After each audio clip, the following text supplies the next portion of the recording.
আজকে আমরা ক্লাস 6-এর ইতিহাস ও সামাজিক বিজ্ঞান বইয়ের 50 নম্বর পৃষ্ঠার কাজ নিয়ে আলোচনা করব। দেখো, এখানে একটি 50 নম্বর পৃষ্ঠায় একটি কাজ আছে।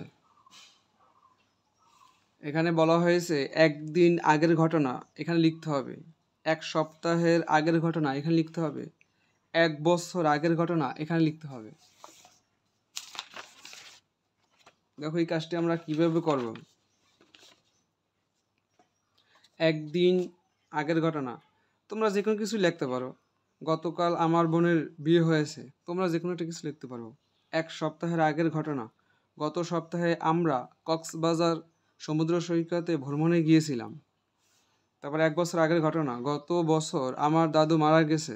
তো তোমরা তোমাদের মতন করে লিখতে পারবা।